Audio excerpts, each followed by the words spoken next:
Welcome on in to See Next Podcast, a brand new tech-focused podcast where I go over tech news from the previous week. I'm your host, Dash Frame. You may know me from such podcasts as Boocha's Broadcast Breakdown, Boocha Boys or More, or from such YouTube channels as Bruin Boocha Gaming, or more. I'm going to be going over tech from January 30th to today of releasing, January 6th. First off, some pre-CES news. AI was a hot topic before starting the new year. Everyone's excited about it, but cybersecurity risks are growing too.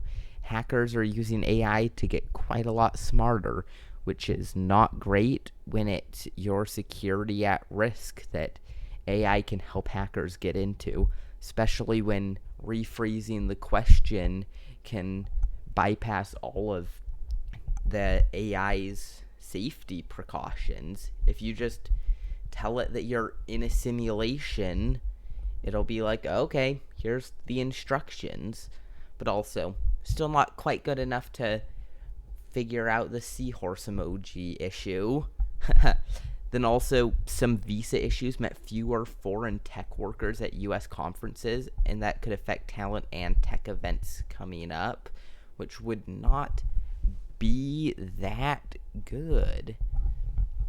Next up, some CES 2026 highlights. CES is going on. Some big announcements. NVIDIA, a big focus on physical AI. AI that interacts with the real world, like robots and autonomous cars, new chips that Vera Rubin for data centers, models like Cosmos for simulations, Alpamayo for self-driving, which is real big news. I'm all in for NVIDIA. I love all the new DLSS stuff. Most people aren't a fan of all the big AI, but I'm pretty pro AI doing so much stuff with the gaming, because I would love to just throw in any GTX GPU and be able to have 6x frame gen, where basically what that's doing is for every one real frame, there's 6 AI frames put in. I am all for that. I mean, I can see why people don't like it, but having it be an option is always great. And they also allowed a new mode where you can set your target FPS at, say, 180 if your monitor's 180 hertz, and then it will do real non-AI FPS up to 180. But if it starts dipping below, maybe you're in an area with a lot of enemies, entities loading, whatever, if it starts to dip down to maybe 170, it will generate 10 AI frames to help keep your game running at a steady 180, which I feel is very amazing.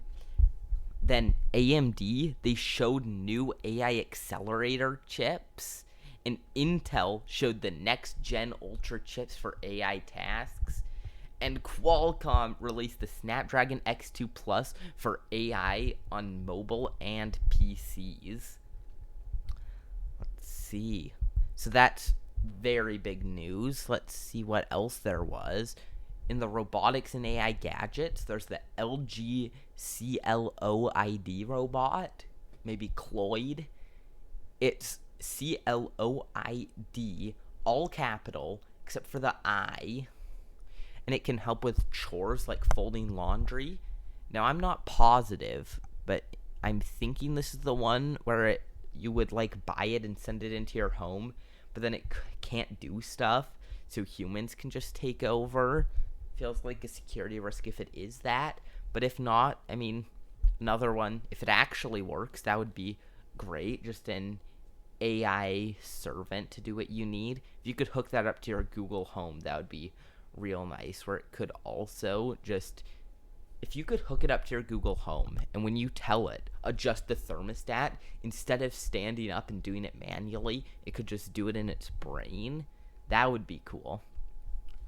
Let's see. There's a Boston Dynamics Atlas, more human-like movement, closer to real-world use. That's always great if it's getting closer to real-world use. XGIMI Memo Mind glasses look normal but handle translation reminders and note taking. That also seems very great if you can just have some glasses on and start talking to people through translation. I love the AirPod translation feature where I can just be talking to someone in another language. And if we both have AirPod Pro 3s, it'll just translate it up. If there were like good, high quality earbuds for a reasonable price that could just do that, that would be amazing. If they could just like get into your ears without you even feeling them, just have everybody talk in one language, that would be amazing. Let's see, phones and consumer tech. Oh, this isn't CES, but the Samsung Galaxy Z Trifold. It's a foldable phone with not one fold, but two to make it a trifold. So it's a basic phone that opens to a 10-inch tablet, which I think is very not named well, because I saw some video of somebody talking about it and how it should be a dual fold and a single fold, and then they explained it as a wallet, and all that made me think is wallets should also change their naming, because trifold means that it should have three folds in it, making it like also expand on the top again. So it should just be a Samsung Z normal fold. But I mean, it's awesome. Wish it was available in North America, but it looks real cool. It opens up to a 10-inch tablet, still relatively thin. I mean, I collect phones, not sure if I'll get this one anytime soon, but it's, I mean, the creases look insane, but that's fun. AI productivity gadgets and wearables everywhere that help with notes, reminders, and health tracking. That's also good. Lego announced smart bricks. Bricks with lights, sounds, and interactive behavior. Star Wars sets included. Big innovation for Lego. So I was listening, and I heard some rumors that this is going to work with the new Pokemon sets coming, which also, Pokemon jumping boat from Mega Bricks or Mega Blocks or wherever they were, moving with Lego. Love that. And now, if it's true that Lego Smart Bricks could work with Pokemon, that would be sick to build like your own Lego Charmander and then scan it in through one of Lego's probably super proprietary apps like Lego Life. But anyway, scan it in and then be able to like battle with your Pokemon. Maybe like the Smart Brick can make it have sounds, like turn your phone screen super low and turn your volume off, so then it can make like lights and sounds. That'd be fun. Let's see, automotive news. Sony Honda Mobility, new EV prototype combining Sony tech and Honda cars. US release aimed for 2028. I mean, if they can get more tech in more cars, that'd be great, because right now not lots of cars have insane amounts of tech in them. But that's very good news. I mean, aim for 2028. It just turned 2026. So, I mean, they could have done it a little sooner, but I mean, it's good that they're doing it. And autonomous driving demos, Lucid, Nuro, Uber showing robotaxis closer to production. I mean, I imagine it would get cheaper if cars could just pick you up and drive you around without people in it. I feel like that would have to be good. I mean, eventually it would have to get cheaper to just get taken in a taxi than driving, because if they can just like charge while on roads, I know in some places, like the UK, I think they just started doing like roads that can charge cars. I mean, if they can get taxis to fully autonomous and charge while they drive, that would make it amazing if they could get it that super cheap as well. Okay, tech stocks up. Amazon, Micron, and Microsoft are performing well. I mean, that's great. If you have Amazon, Micron, or Microsoft, or any other stock that may also be doing well, good job, because they're going up. And Amazon plus Aumovio teaming up for autonomous trucking using AI, that would be amazing. I mean, Amazon already has overnight shipping.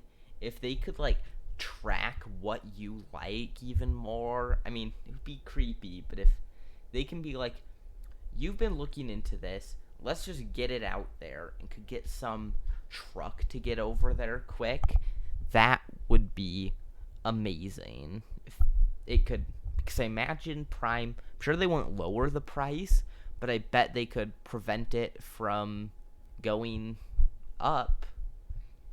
Okay, now I'm going full on into CES news. Okay, AI and machine intelligence. NVIDIA's keynote was a big moment. Their CEO talked about the physical AI that I went over, but it's not just in software, it's for real-world systems like robots and vehicles. And then they showed models like Cosmos for simulation and Alpamayo for autonomous driving. They also announced the Vera Rubin AI platform, a new generation of chips and systems designed for huge AI workloads in data centers and enterprise systems. That is according to PBS. And then NVIDIA also introduced DLSS 4.5. This is what I was talking about earlier. This is what can improve everything, so you can get some more AI. So that's amazing. And if it supports hundreds of titles and better visuals from, it's RTX cards. I did think it was GTX cards, but so there's that. Always great. Okay, some robotics and physical devices. Boston Dynamics Atlas robot. Atlas, the humanoid robot, was shown walking and moving with fluid motion and real strength. Part of Boston Dynamics' ongoing focus on practical robots that could help in industry or logistics. That would also be amazing. I mean, back to the Amazon thing here, but if they could just, I mean, they'd obviously still need some employees, but if they could open up more locations with just full AI, that would be great, because there's no way Amazon's going to lower their prices, or they're just going to do it for a little bit as a marketing stunt.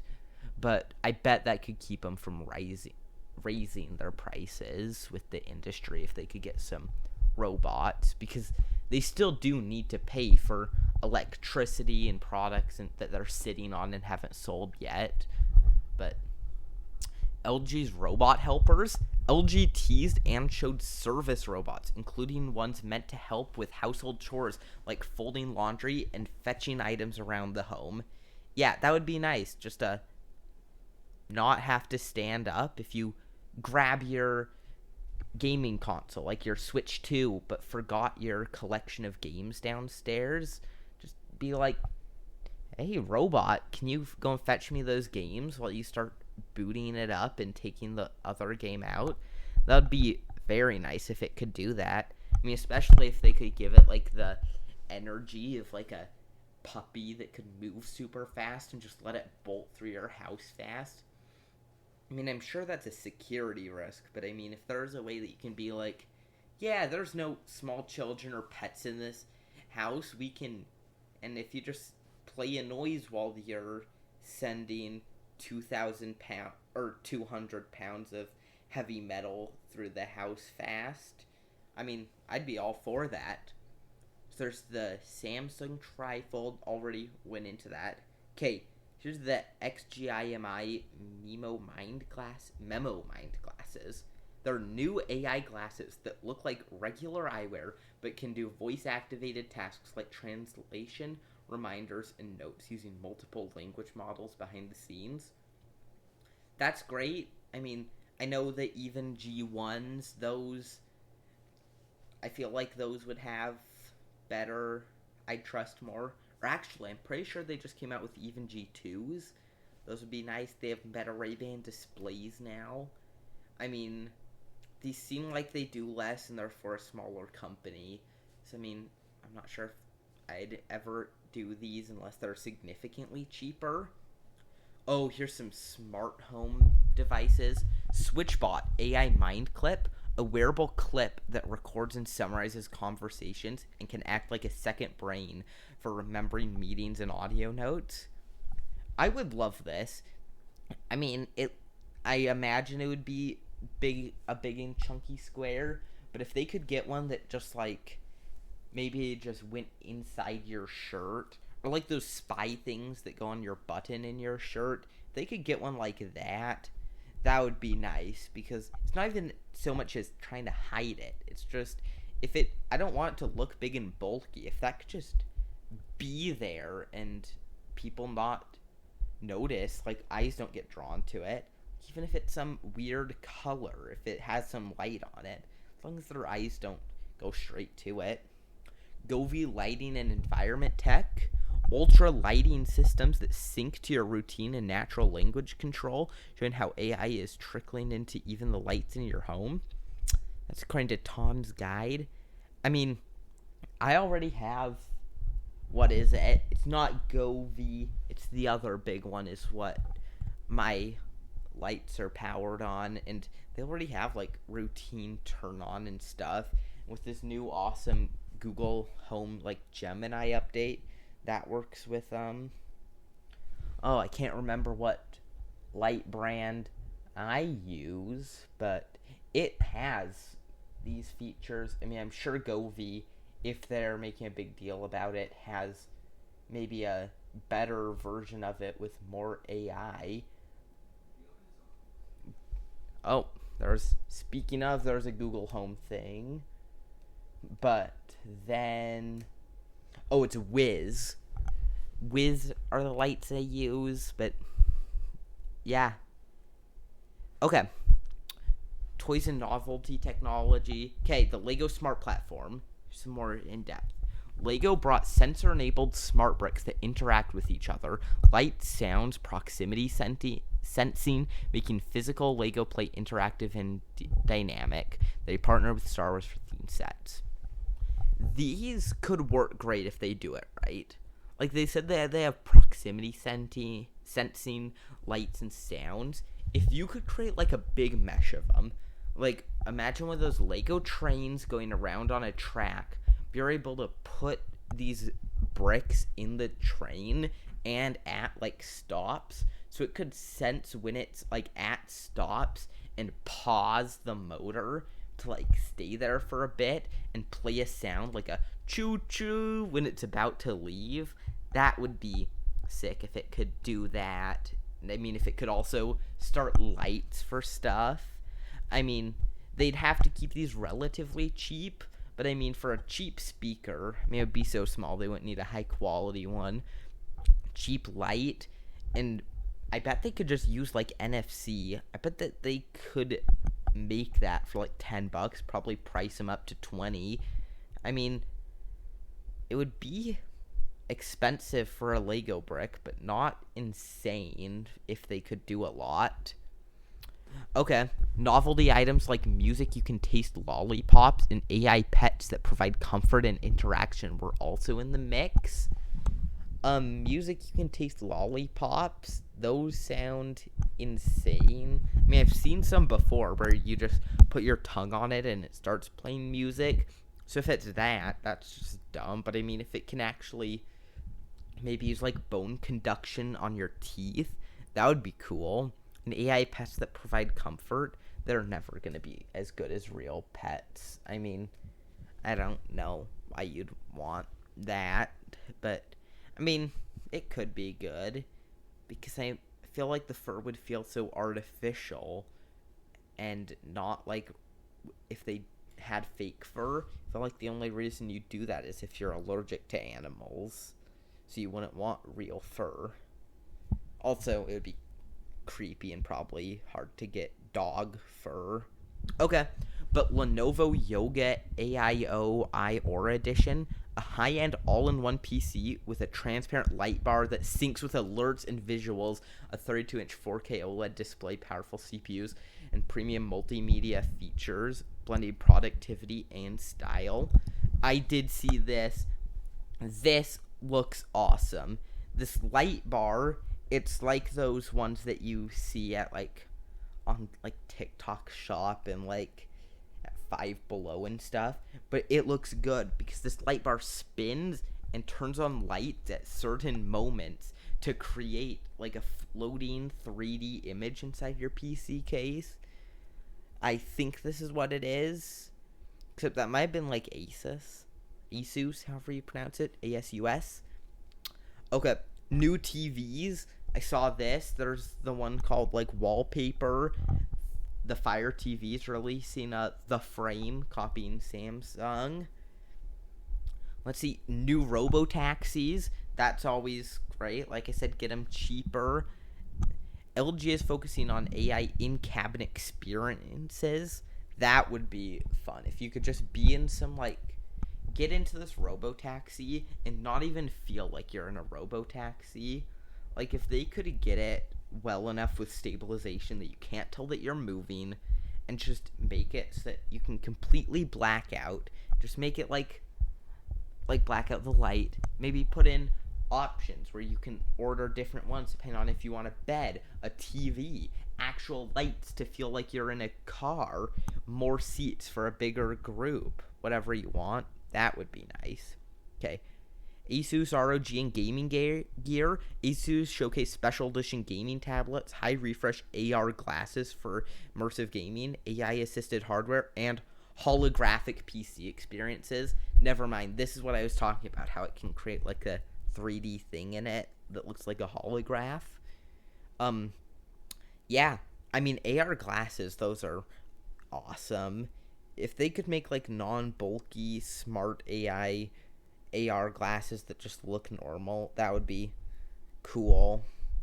Nvidia is pushing cloud gaming features with better DLS support, mixed headset reality streaming, and native apps designed to bring PC level experiences to handhelds and virtual screens.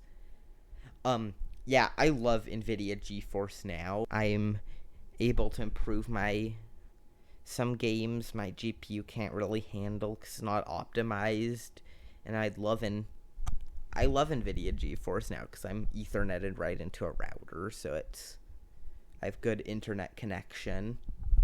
So that was the biggest tech news in the week. Be sure to see next podcast. See you next week on January 13th. Bye.